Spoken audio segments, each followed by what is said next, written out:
જૂનાગઢના ભવનાથ મંદિરનો વિવાદ પણ મંદિરના નામની જેમ ભો ચાલે તેમ લાગે છે। વર્તમાન મહંત હરિગીરીનો કાર્યકાળ 31મી જુલાઈના રોજ પૂરો થઈ રહ્યો છે અને ત્યારે આ હોદ્દા માટે દાવેદારી નોંધાવવા સાધુઓના બે જૂથ સામસામે આવી ગયા છે। હું રાજુગીરી ગુરુ શ્રી કમલાનંદગીરી બાપુ ભાવનાથ મુજકરનો હું શિષ્ય વારસદાર છું।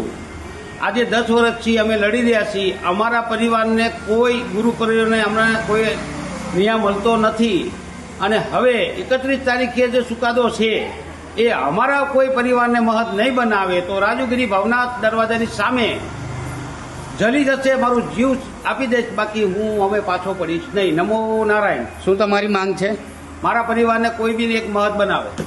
ભવનાથની સામે હું અગ્નિદેહ દેવાનો છું, એમાં મારા પરિવારને કાંઈ થશે તો જવાબદારી પૂરી સરકારની રહેશે। ઓમ નમો નારાયણ। તેમાં એક જૂથ છે તે હરિગીરીનું માનવામાં આવે છે અને બીજું જૂથ તેમની સામેનું જૂથ મનાય છે। આ બીજા જૂથના આગેવાન રાજુગીરી છે અને તેમનું કહેવું છે કે હરિગીરી પાસે રૂપિયા અને પાવર બંને છે અને તેને તંત્રનું પણ સમર્થન છે, જ્યારે અમે તો ન્યાય માટે 10 વર્ષથી લડી રહ્યા છે। અમે પરંપરાવાદી છીએ અને ગુરુ શિષ્યની પરંપરા મુજબ આ ગાદી અમારા कुटुंबमाथी ज मळवी जोईए। नारायण। मैं मुकेश गिरी गुरु महंत श्री कमलानंद गिरी जी महाराज भवनाथ परिवार। हमारे परिवार में भवनाथ मंदिर मुस्लिम गुफा 2 जगह है। हमारा पूरा परिवार हैरान परेशान हो रहा है। 10 साल से हमको कोई न्याय नहीं मिलता है। हरिगिरी महाराज के पास में सरकार भी है और पैसा भी है, इस वजह से हमको न्याय नहीं मिल पा रहा है। और हमारा जो गुरु भाई राजूगिरी कर रहा है कि हम उसके साथ में पूर्ण रूप से बिल्कुल अपना भी वही लक्ष्य रहेगा जो गुरु भाई का है।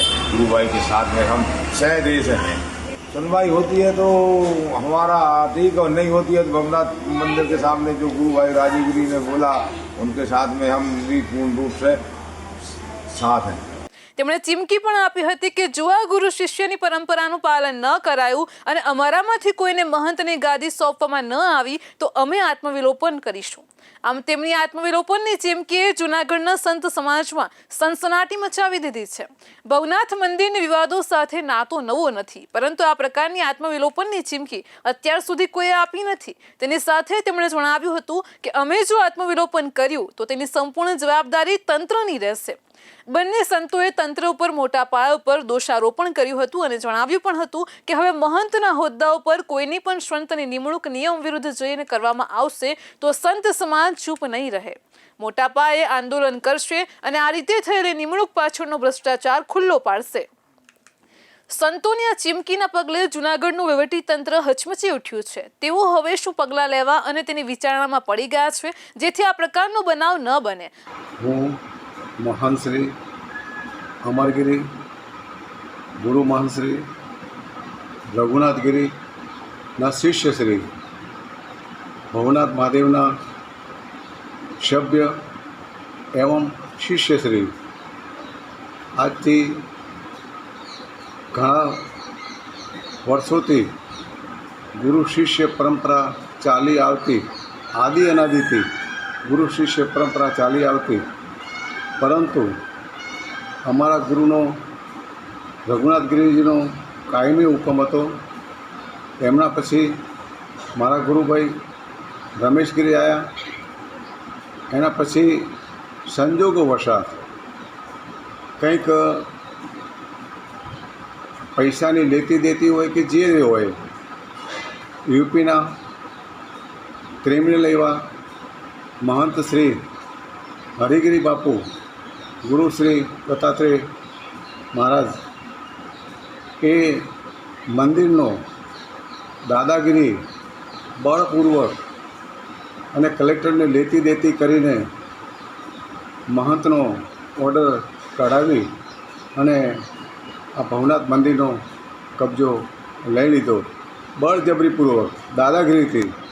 अने अमो छेल्ला 10-12 वर्षथी राजकोट जूनागढ़ एवं हाईकोर्ट छेल्ला 10-12 वर्षथी अमे झजूमी रह्या छीए, परंतु 2017 में अमारी civil application number 842 double bench में अमारो हुकम थई गयेल, हाईकोर्टनु डबल बेंचनु जजमेंट आई गयेलुं अने એ જજમેન્ટનું પણ અનાદર કરીને ફરીથી આ હરિગીરી બાપુનો ઓર્ડર પૈસાની લેતી દેતીને કરી નાખ્યો.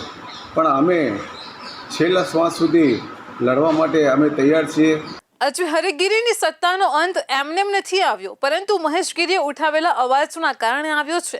મહેશગીરીએ હરિગીરી સામે મચાવેલું હોબાળું અને તેની ગેરરીતિ સામે ચોડાવેલી માયોએ છેવટે તેનો રંગ બતાવ્યો છે. આના પગલે સુપ્રસિદ્ધ ભવનાથ મંદિરના મહંત હરિગીરીનો કાર્યકાળ 31મી જુલાઈએ પૂરો થશે અને સમગ્ર કિસ્સામાં મહેશગીરીએ શહેરના ભૂતપૂર્વ મેયર ગિરીશ કોટેચાને પણ ઝપટમાં લીધા હતા. તેમણે ગિરીશ કોટેચાને હરિગીરીની ટોળકીના ભ્રષ્ટાચારી ગણાવ્યા છે. આ વિવાદના મૂળમાં જોઈએ તો જૂનાગઢના અંબાજી મંદિરના મહંત બ્રહ્મલીન થયા પછી તેમની ગાદીની સાથે ભવનાથ મંદિરના મહંત પદે પણ વિવાદ પકડ્યો હતો અને આ પદ માટે મહંત હરિગીરીએ ભાજપ કલેક્ટર અને કેટલાક સાધુ સંતોને મળીને કુલ ₹8 કરોડની ચૂકવણી કરી હોવાનો આક્ષેપ ભીડભંજન મહાદેવ મંદિરના મહંત મહેશગીરીએ કર્યો હતો.